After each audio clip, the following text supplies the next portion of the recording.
Hey ninjas! So here we are again. It's the Lizzie and Lee show. Hi Lee. Hey, Give how us are a you? wave. Give us a wave. Oh yeah, all the waves. Lee's all about waving on Zooms. So this is week 3, isn't it, Lee, in terms It, of our shares with the ninjas. And this week I'm somewhat confused because we're talking about two words that don't automatically sit with people tech implementation for me. So we're talking about a beauty parade. I'm hoping that this is all going to become clear in yeah, terms of how the hell does that link to a people tech yeah. uh, implementation. Of course, of course. I know. I was just trying to show off my haircut that my wife did for me day before yesterday. Now that we've announced that hairdressers aren't opening for another few months. But yeah, the beauty parade is all about getting some vendors in the building, or at least on Zoom these days. Have a look at some systems. It's really the exciting bit, the fun bit that where you get to see the possibilities. And it becomes the vision starts to come to life a little bit. So I just quickly jump onto our website so you can see where that will be. So again, you'll go into the Supplier Beauty Parade button and you'll see the two bits of content that I'm going to show you today. This is the document that we're about to go through, and you saw flashed up on the screen then. And then there's a spreadsheet, which is a template for what we call a request for information, or an RFI, as it gets referred to as we go through. So I'm just going to flick back to that. So the first document's this one. Reminder from last time, we've gone through our heat map and our business case. We've done our sort of due diligence. We've engaged people from around the business, so we've got a good view of not only what we want, but also what the rest of the business wants and needs out of a system. We might be joined up with operations on scheduling system and knowing that needs to be in scope, or we might be joined up with talent acquisition or on a recruitment system, etc., etc. So we've done that. We know what we want, and now we need to get some people in front of us. The thing we want to do, though, is the many bits of people technology that are out there. We don't want to spend hours and hours digging through all the detail with all of them. What we want to do is get the vendors to do some work and do the matching of what we want to what they can offer, and essentially shortlist themselves out. So, you know, at max, I think we'd be looking at sort of 9 or 10 people to come in and show us something. So if you've got 20 people on your desktop review, or 30 companies that you currently are looking at, you essentially need to whittle that list down to something that's a little bit manageable. So we use an RFI for that, a request for information. So this is a document that tells the vendor exactly what it is you're looking for, who you are, some bits of key information that they'll need, like how many employees you have, how many sites they're spread across, just useful bits and bats that'll help them frame their responses. And then when you're asking for things like references, they'll be able to provide references that meet your sort of area of industry. So if I scroll down here, you can see there's a bit what essentially makes up the RFI. So it's the company background, it's the project context, it's the vendor company information, because you don't want someone who's running their business out of a garage. You want someone who's you've done a bit of due diligence about that system. They're going to look after your personal data for a very long time if everything goes to plan. So you want to know about that company. And then the most important bit for you is about the fit to scope. So scope is the word that covers off everything that's in the project.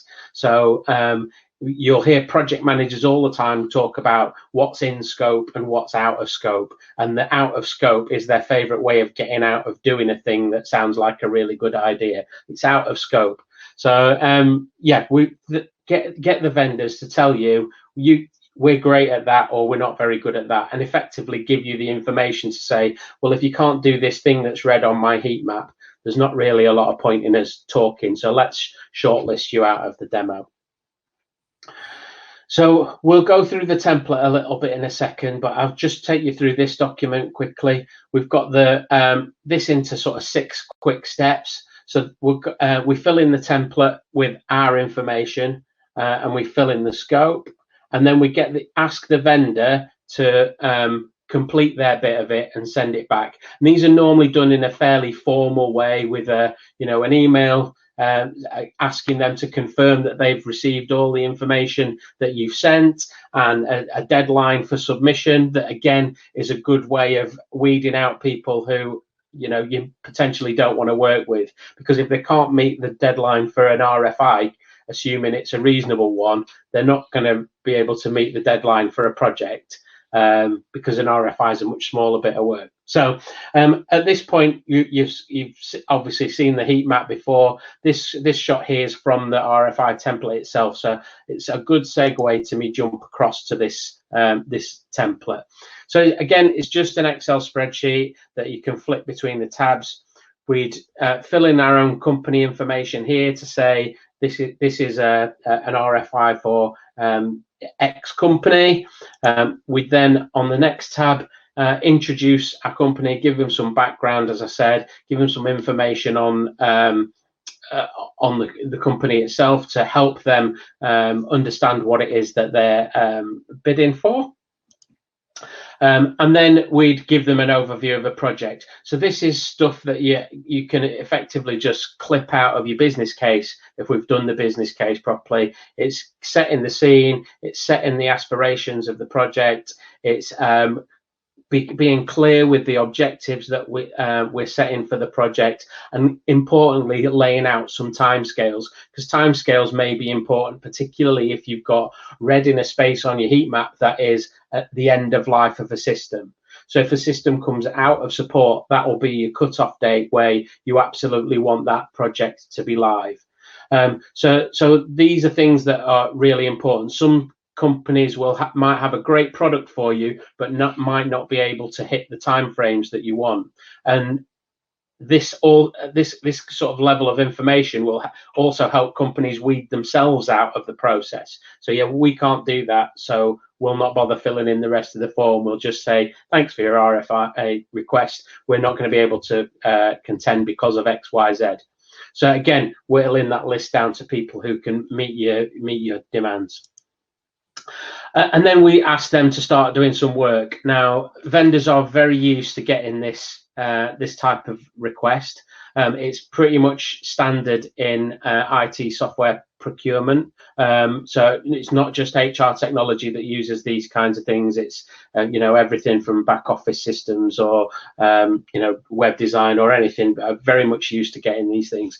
So although it looks like a lot of detail for you, it's probably what they're used to. It's their bread and butter, completing these documents.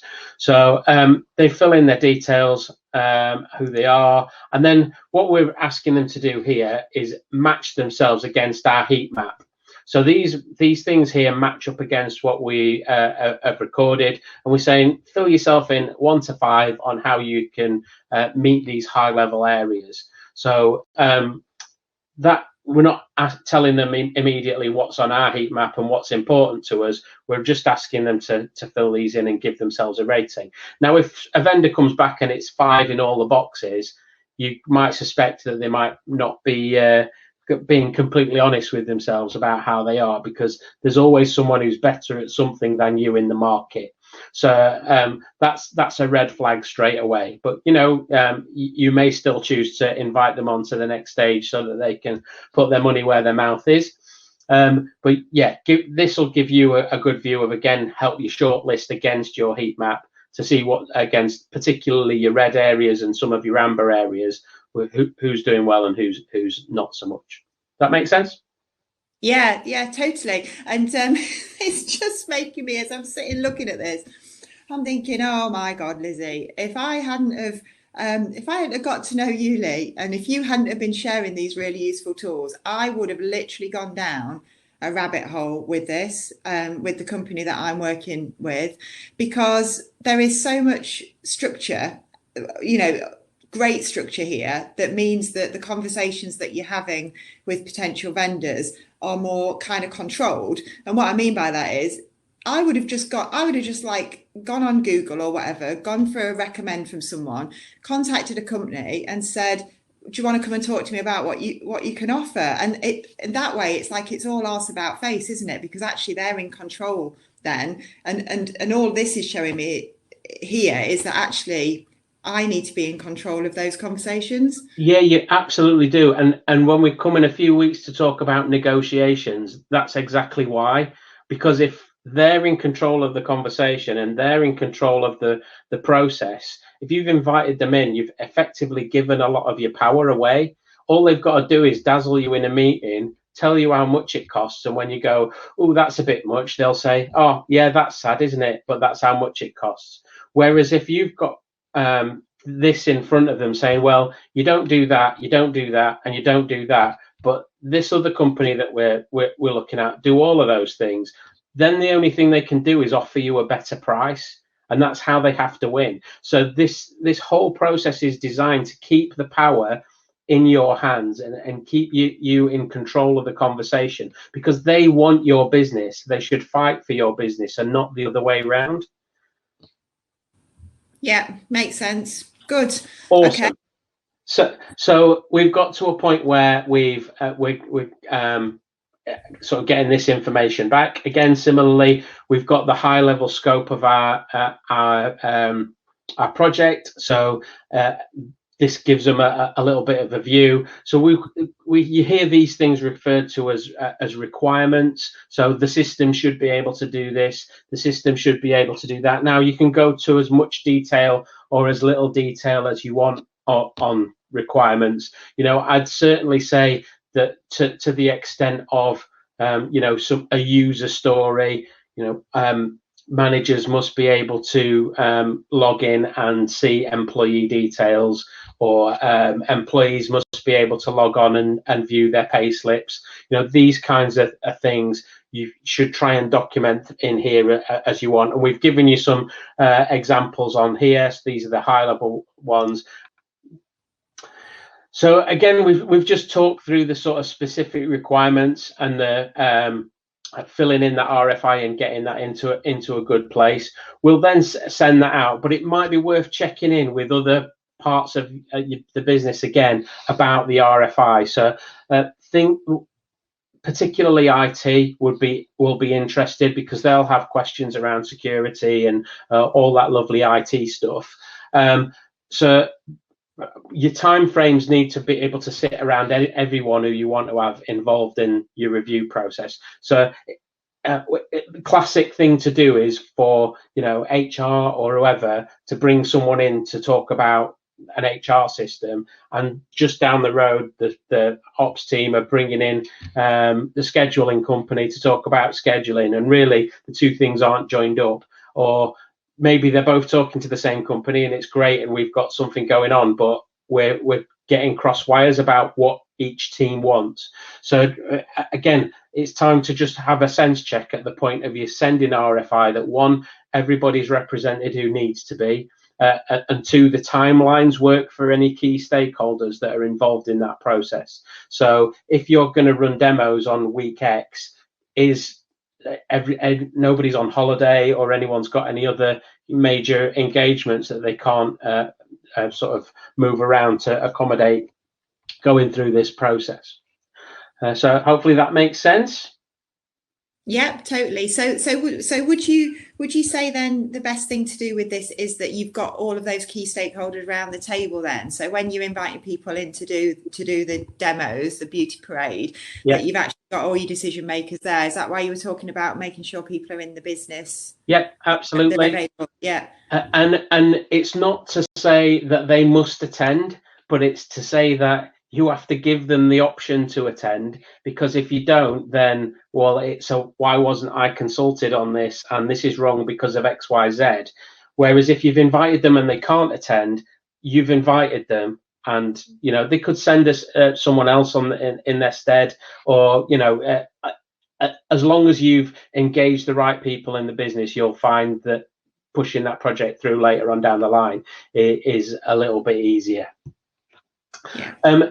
I guess this is the point in the process where you have to think about whether you bring in an expert from industry. When you're talking about requirements and you're managing the RFI, if you want an independent consultant, this is the point of time. And again, it'd be about how big your project is and how much time, effort and energy is going to go into it. If it's only a small project, you could easily get by with doing the things that we're pushing out there. If you are running a big project and you're feeling a bit overwhelmed by some of the detail that's going on here, then it's worth having someone whose job it is to manage that detail, because they will ask questions that you won't think to ask, born by experience of implementing other products or recommending other products or sitting in a lot of these reviews. So it's definitely worth thinking about having some of that expertise in. I will say, it's also worth reminding yourself that when you do bring one of those experts in, they will have a history with some of those vendors, right? So they'll have their favorites, they'll have people who they have worked with or for before. So immediately you're introducing a little bit of bias into the process, which has to be weighed up against the value of introducing the expertise. Again, as I talked about last week, when you're recognizing you're being sold to with an independent contractor, you need to recognize that they'll have preferences, they'll have things that they want to do, and some of the less scrupulous ones will want to drag this process out so that they can get paid for a bit longer. So just have to be mindful of that and make sure that the right decisions are being made at the right times by the right people. Makes sense. So we'll get all those responses back. Some unfortunate bod will have the job of collating all those and presenting it back in a way that's simple to view. But then we get into the fun bit. We get into the inviting vendors back. My key bit of advice here is just make sure you've got that detailed list of requirements and that detailed list of stages that you want to see. You're really driven by the red on your heat map, and you make lots of notes against each vendor, because particularly if you're seeing like 3 vendors a day across 3 days, you'll just not remember which one was which by the time you're done. You'll not remember which consultant was talking about which product. So it's really important to take notes, and if you can, video the sessions. If you're doing them on Teams or something like that, then you're set in a good place to. I mean, obviously, let the vendors know up front that you're going to video them, but that'll help them be held to account on the things that they say they can do. Very often you have a salesman put in front of you rather than a functional consultant whose job it is to get you to believe that their system can do everything that you absolutely want, no holds barred. So recording the session keeps them honest, and you can always refer back to the session if you heard, well, hang on, Paul said that it could do this, and what you're saying to me now is it can't. So you, again, keeping the power in your corner. Does it normally work like this, Lee, in the sense of that you would, I suppose it might depend on the size of the company, but that from my perspective, it would be really useful to have like one single point of contact within that vendor organization. But I guess what you're saying, that potentially you might end up with 1 or 2 if you've got a sales contact and a kind of a tech contact as well, or how does it work? Or do you get like an account manager? How does it work? Yeah, generally speaking, the sales guys will do the demos.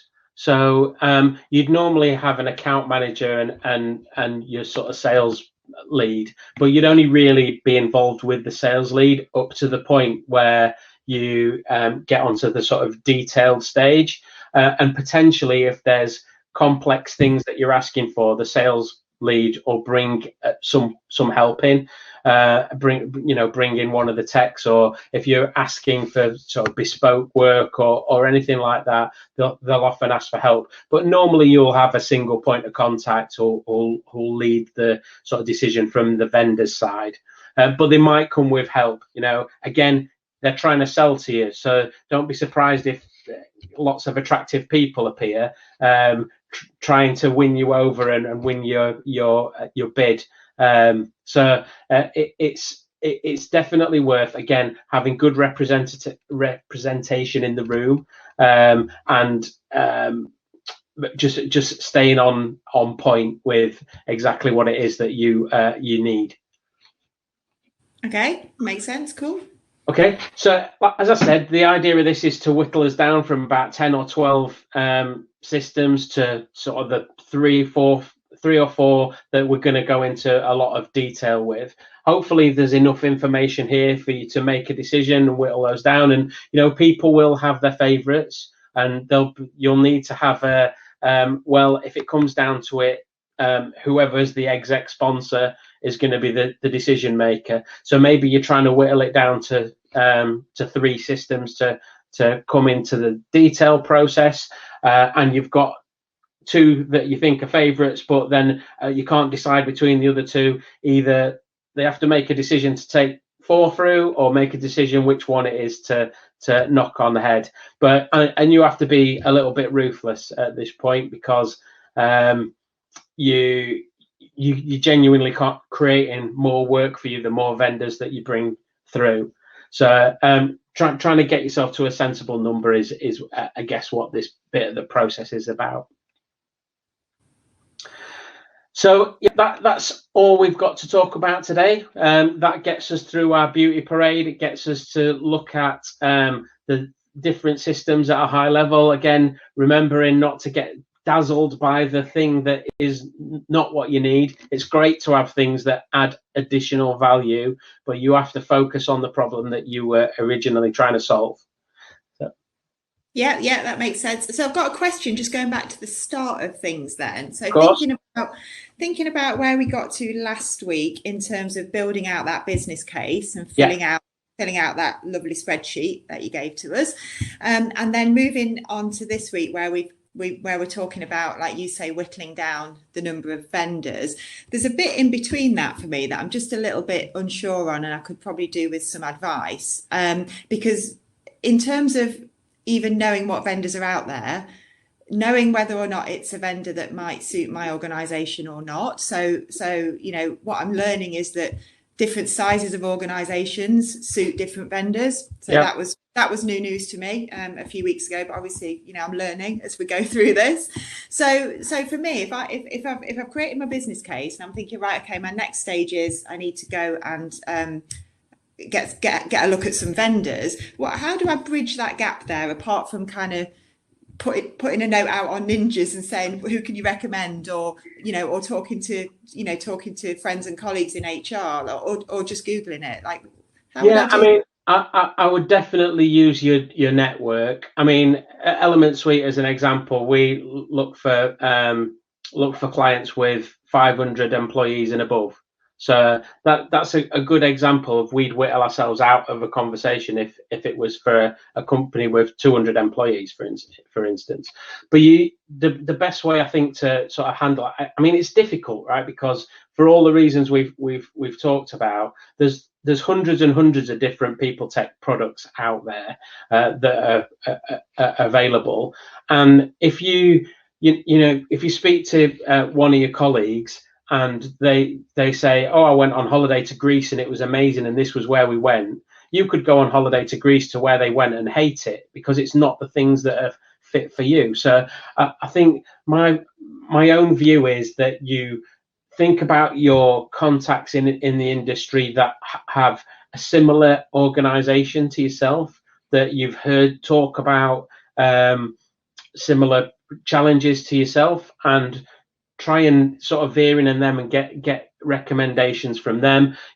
Google's Google. It will bring you back information that you want, but you can't really ask it for X employees or for this sector. A lot of the vendors will put, we're experts in XYZ sector on their websites, but there's just quite a bit of desktop research to do to sort of get to that point, if that makes sense. There's no silver bullet answer for what you're asking. You could, again, this is where an independent consultant will shortlist for you and say, these are the 12 to look at. maybe they're sweeping some things across that you may want to look at. Maybe they don't. Let's hope they don't. The majority, or I don't want to tar them all with a horrible brush. They're excellent people to work with, as long as you get the right ones. So what you're saying there, Lee, I think, is that we can either choose to manage this process sort of end to end, you know, from the HR space, or actually what we can do is we can contract with an independent consultant that we can bring in to help us manage the process. So yeah, we still have the control and the decision making rights and all of that side of things, but what you'd actually do is you'd bring in somebody who's a specialist in that area, in that field. They've done lots of these implementations before, and yeah, they would work on behalf of our organizations to deliver the project. And I would absolutely recommend, if you do that, you interview, you know, 4 or 5, and you have IT support you with those interviews, because they'll, as I said, for IT, the specific type of system isn't important. It's the process and the experience in that space that'll really help them add value for you. So having the IT director or one of his senior team sitting on those interviews to make sure you get the right candidate for that really important role for your project, or really help support and make sure they put the candidate through the right rigor from their perspective too. Okay, so I think what I'm hearing is that we have a choice in terms of how we manage through this implementation, and we can either choose to do it ourselves, so sort of owning and managing the process through a HR lens from start to finish, which, to be honest, quite frankly, sounds quite scary. But you've also talked about bringing in the help of an independent consultant. So just so that I kind of understand what that actually means, that would be bringing in somebody who has probably implemented these before, has experience of it, and you would bring them in as a consultant working on behalf. So I would bring them in to work on behalf of my organisation to help with the implementation, but the control and the decision rights would still obviously sit with myself. Is that right? Is that how it would work? Yeah, exactly that. So you're bringing someone in with the expertise, who's done implementations before, who's you know, effectively been around the block in this space. Knows the sort of things that I know, you know, has touched and played with lots of different HR systems and sat in it on lots and lots of demos, knows the right questions to ask, will understand all of this stuff that we've gone through and help you through it. It's just about making sure that you pick the right one. You know, it's about making sure that that person's going to work on your behalf the way that you want them to. And IT can really be your friends in this space. You know, having someone from IT sitting in on your interviews, you know, shortlisting 4 or 5 will really help them, because IT are very much used to doing procurement. I mean, it doesn't really matter that the subject matter in this instance for them is HR. It could be any other bit of software, any other solution. So they're very much used to providing the rigor and asking the right questions and making sure that you get the candidate that you want to deliver the project that you need. Brilliant. Okay, sounds good. So a bit of homework for us to have a think about this week then.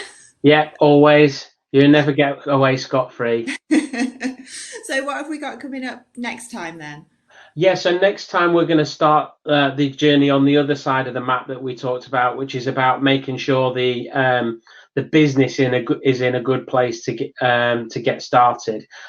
What we don't want is you know, we've picked our supplier, we're really happy, and we're ready to go at 100 miles an hour, and they're ready to go at 100 miles an hour, and then we realize that we can't go at 100 miles an hour because our data's not in a great place, or our organization's not structured how we want it to be in the future, or whatever those things. So we're going to talk about organizational structure first next week, and that's the first step to making sure we've got our own house in order before we run into delivering a project. Cool, sounds good. Excellent. Always great to talk to you again. Yeah, and you next week. See you next week. Bye now.